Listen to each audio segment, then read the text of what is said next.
حضرت محمد صلی اللہ علیہ وآلہ وسلم کو آخری بار غسل دیتے ہوئے کیا معجزہ ہوا؟ حضرت علی رضی اللہ تعالیٰ عنہ فرماتے ہیں کہ حضور نے مجھے وصیت کی، علی مجھے غسل تم دینا، کیونکہ میرے جسم پر جس کی بھی نگاہ پڑے گی وہ نبینا ہو جائے گا۔ حضرت علی رضی اللہ تعالیٰ عنہ نے جب غسل دیا اور جو معجزہ حضور نبی کریم صلی اللہ علیہ وآلہ وسلم کو آخری وقت غسل دینے کے وقت آیا۔ بسم اللہ الرحمن الرحیم۔ محترم ناظرین، حضرت فاطمہ رضی اللہ تعالی عنہا فرماتی ہیں کہ حضور نبی کریم صلی اللہ علیہ وآلہ وسلم کے سرہانے بیٹھی ہوئی تھی کہ ایک عربی آیا اور اندر آنے کی اجازت مانگی۔ میں نے کہا کہ اللہ تعالیٰ تمہیں جزائے خیر دے، حضور نبی کریم عبادت میں مشغول ہیں، تم چلے جاؤ۔ لیکن عربی کہنے لگا، اندر آنے کے بغیر کوئی چارہ نہیں ہے۔ حضور اکرم صلی اللہ علیہ وآلہ وسلم نے اپنی آنکھیں مبارک کھولیں۔ آپ نے فرمایا، فاطمہ تم جانتی ہو تم کس سے بات کر رہی ہو؟ تو حضرت فاطمہ رضی اللہ تعالی عنہا نے فرمایا، نہیں۔ آپ نے فرمایا، تم ملک الموت سے بات کر رہی ہو، عزرائیل تم سے اجازت مانگ رہے ہیں، تم اسے اندر آنے کی اجازت دو۔ جب حضرت عزرائیل علیہ السلام اندر آئے اور فرمایا کہ یا رسول اللہ السلام علیکم ورحمۃ اللہ وبرکاتہ، نبی کریم صلی اللہ علیہ وآلہ وسلم نے فرمایا کہ وعلیکم السلام یا امیر اللہ۔ اس کے بعد ملک الموت عرض کرنے لگا کہ یا رسول اللہ، آج تک آپ کے علاوہ میں نے کسی سے اجازت نہیں مانگی اور نہ ہی بعد میں کسی سے اجازت مانگوں گا۔ اور ساتھ ہی حضرت جبریل امین علیہ السلام آئے اور فرمایا کہ یا رسول اللہ، آسمان کے فرشتوں کو آراستہ کر دیا گیا، آسمان کی جنتوں کو مزین سجا دیا گیا۔ اللہ تعالیٰ نے مالک جہنم کو حکم دیا ہے کہ میرے محبوب کی روح پاک جنتیوں پر تشریف لا رہی ہے، اس لیے تمام دوزخ کے دروازوں کو بند کرو۔ اور جنت کے مالک کو حکم دیا گیا کہ جنت کو آراستہ کر کے خوشبو سے معطر کر دو۔ میرے محبوب کی روح پاک آسمانوں پر تشریف لا رہی ہے اور تمام فرشتوں کو آپ کے استقبال کے لیے کھڑا کیا گیا۔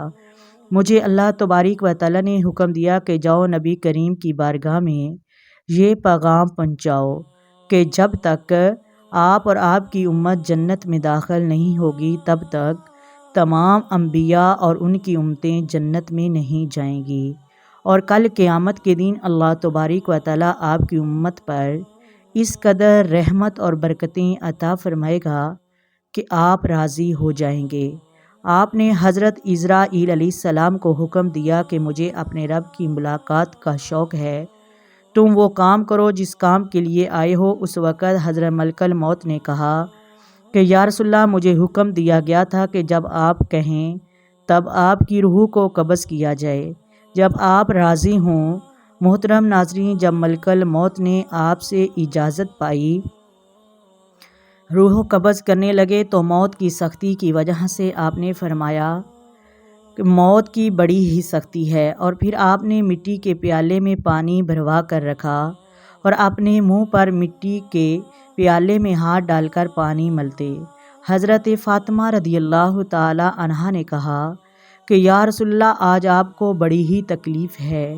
سیدہ عائشہ صدیقہ رضی اللہ تعالی عنہا فرماتی ہیں کہ جس وقت حضور نبی کریم صلی اللہ علیہ وآلہ وسلم کی روح پاک قبض ہو رہی تھی تو ہمارے گھر میں 2 بوند تیل کی بھی نہیں تھی، تو میں نے ہمسایوں کے گھر سے 2 بوند تیل منگوایا اور آپ کی روح پاک آسمان کی طرف جا رہی ہے، اور اتنی روشن ہو گئی کہ پورا گھر روشن ہو گیا، چمکنے لگا۔ کوئی اتنی خوشبوئیں آئی، مجھے ایسے محسوس ہوا کہ آپ براق پر تشریف فرما ہو گئے۔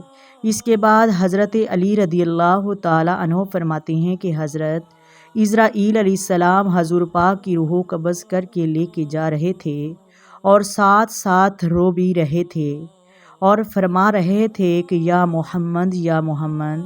آپ کی وفات کے بعد تمام لوگوں میں کہرام مچ گیا، سب لوگوں نے رونا شروع کر دیا۔ حضرت عمر ہر کسی سے فرما رہے تھے، یہ نہ کہو کہ میرے یار وفات پا گئے، بلکہ وہ تو صرف بے ہوش ہوئے ہیں۔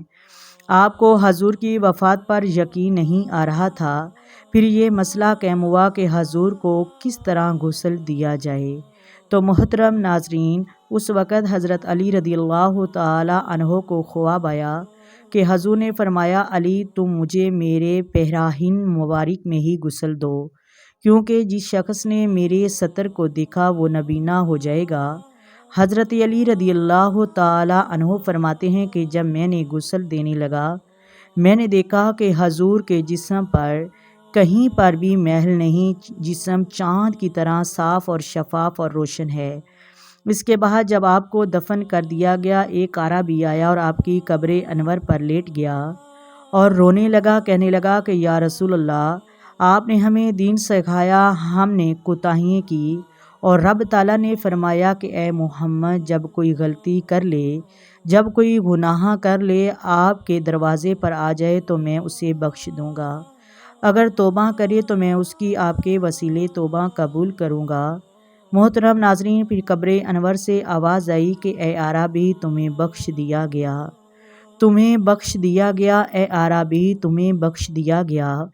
محترم ناظرین، آپ کی وفات پر منافقین نے تالیاں بجانے لگے اور خوش ہونے لگے، لوگوں کو کہنے لگے تمہارے نبی وفات پا گئے۔ حضرت عمر رضی اللہ تعالی عنہ ان کی باتوں پر غصے سے فرمایا کہ جس طرح تمہارے موسیٰ علیہ السلام 40 دن کے لیے غائب ہو کر کوہ طور پر گئے تھے، اسی طرح ہمارے نبی کریم بھی غائب ہو کر گئے ہیں، واپس ضرور آئیں گے۔ حضرت ابوبکر صدیق حضرت عائشہ کے حجرے میں آئے، آپ نے آ کر حضور نبی کریم کے چہرے مبارک پر کپڑا اتارا، آپ نے اپنے چہرے کو حضور کے چہرے پر رکھا اور خوب روئے، پھر بعد میں باہر آ کر کہنے لگے، اے لوگو، موت کا ہر جان نے ذائقہ چکھنا ہے۔ جو لوگ حضور کو رب سمجھتے تھے، سمجھو پھر ان کا رب مر گیا، لیکن جو حضور کے رب کو رب سمجھتے تھے وہ آج بھی زندہ ہیں۔ حضرت ابوبکر صدیق نے سب کو دلاسا دیا اور پورے مدینہ شریف کو سنبھالا۔ آپ نے اپنے غم کو چھپا کر لوگوں کو دین کی طرف لایا، کیونکہ لوگ حضور کی وفات کے بعد دین سے برگشتہ ہو گئے، اور کچھ لوگ مرتد ہو گئے، کچھ لوگ نمازوں کے لیے مرتد ہو گئے۔ آپ نے پورے ہوش کے ساتھ حضور کو دفن کر کے نماز جنازہ پڑھ کر پورا مدینہ شریف سنبھالا اور اسلام کو نئے سرے سے دوبارہ دین محمدی پر لا کر کھڑا کر دیا۔ محترم ناظرین، حضرت ابوبکر صدیق رضی اللہ تعالی عنہ کی یہ جان نثاری اور آپ کی یہ عقل مندی ہمارے لیے دین اسلام کا بہترین نمونہ بن گئی۔ آپ کی وجہ سے آج ہم دین پر ہمیشہ کے لیے قائم ہیں۔ محترم ناظرین، ہم نے دنیا میں ایک مقصد کے لیے لایا گیا تھا، وہ مقصد صرف اللہ کی عبادت کا تھا۔ نبی کریم صلی اللہ علیہ وآلہ وسلم کے وصال کا ذکر کرنا صرف یہ سمجھانے کے لیے تھا کہ ہم نے دنیا میں جو عیاشیاں کر رہے ہیں، یہ عیاشیاں ہمارے کہیں کام نہیں آئیں گی۔ ہمارے کام دین اسلام کی خدمت اور دین اسلام کا رکن کام آئے گا، اس کے علاوہ کچھ کام نہیں آئے گا۔ بڑے بڑے نبی دنیا میں آئے اور پردہ فرما کر چلے گئے۔ موت سب کو آنی ہے، لیکن جو موت عشق مصطفیٰ میں ہے اور دین کے کام میں ہے، اس موت جیسی کوئی موت نہیں۔ میری دعا ہے اللہ تعالی ہم سب کو اس ماہ رمضان کے صدقے اپنی موت کو یاد رکھ کر دین کا کام کرنے کی، دین پر چلنے کی توفیق عطا فرمائے۔ آمین ثم آمین۔ ویڈیو اچھی لگے تو لائک کریں، شیئر کریں۔ اللہ حافظ۔